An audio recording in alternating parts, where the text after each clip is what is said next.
Anyway, I thought I'd just hop on and talk to you about the serreton and bocado, how they say it here in Andalusia. This lovely piece of equipment. I might have to change area in a moment.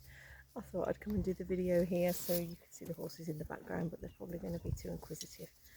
You'll be sniffing my jacket that's over the fence now as well. We'll see.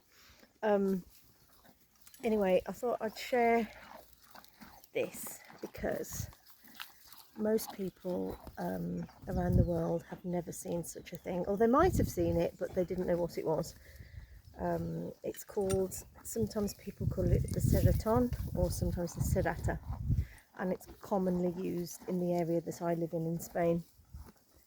It's sold in all the tack shops, and I see it often being used. So it's called the serrata or serreton because of, you see that, serration, that's metal. It's a bit rusted because obviously we don't use this. I'll use it for demonstration purposes. If you go on our website, on what we do tab, there's a part in there called community outreach. You'll see a photo of a horse, a carriage horse in Malaga that I took, and you can see how it's digging into his nose and he's got scar upon scar upon scar. At the horse events that I go to around here, the romerias, 9 or 10 out of 10 people are wearing them. So it's not a rare occurrence. It's changing. Spain is changing just like the rest of the world. Things are modernising, animal welfare is becoming more prevalent, but it's very slow, especially in the more rural areas. So I'll just at least explain what it does. It probably doesn't need much explanation, does it really? But this bit goes on the horse's nose. I don't know if Pisco would appreciate me holding it up to him, so I won't. So the horse is looking this way. This is the noseband on his nose, and there's a set of reins that go on here. So this is pulled. So I have seen horses bleeding on their nose. Kind of looks like a tiger had gone down them like this, digging into the flesh.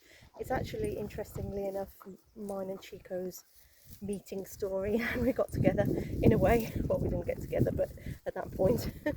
But I was at a romeria and I didn't speak much Spanish at that point, and Chico spoke a little bit of English. I kind of bumped into him whilst I was there. I didn't know him, but we had a little chat, and I saw a guy whose horse was wearing one of these, and his horse was bleeding and had these gashes down his nose, and he was just sat on his horse drinking with all his mates, and I was horrified.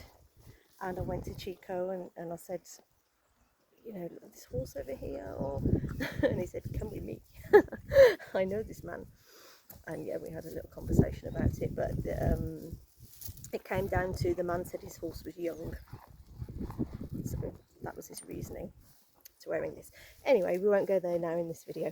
So the horse has this on his nose, and he has a set of reins here. Some people cover this in tape, some people don't have the serrated, but they still have the metal.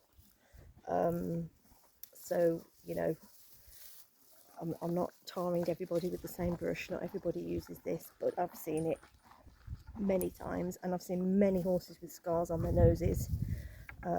We used to have a horse, Ada, who had scars there, but she's unfortunately died now, Bibi's mum. She had scars all over her for all sorts of things.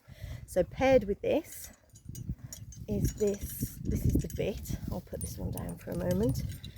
So this is the part that goes in the horse's mouth, and the reins would go here.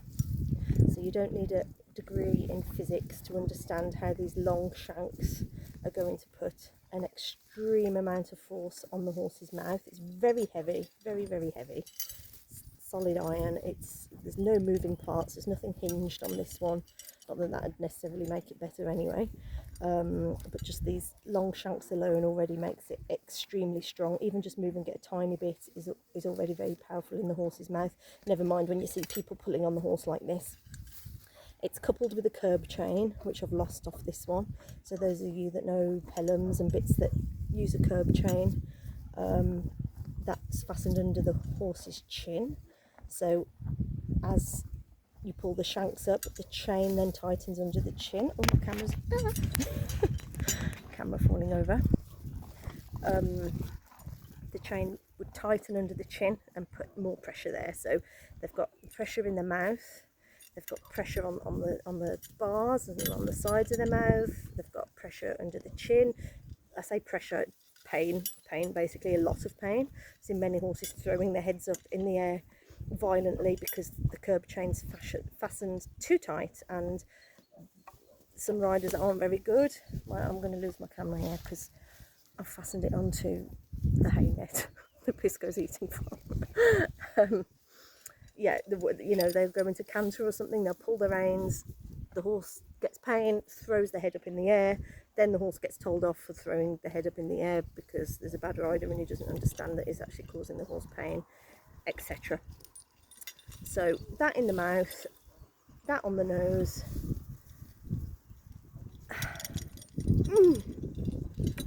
And it's still being used. So take a closer look at those pretty postcards that you buy when you're on holiday in Spain with the fancy horses with the flowy manes and the whites of the eyes showing. Look out for these telltale rings, and quite probably he has serrated metal underneath to control him because he's a young horse, and of course there's no other possibility, is there?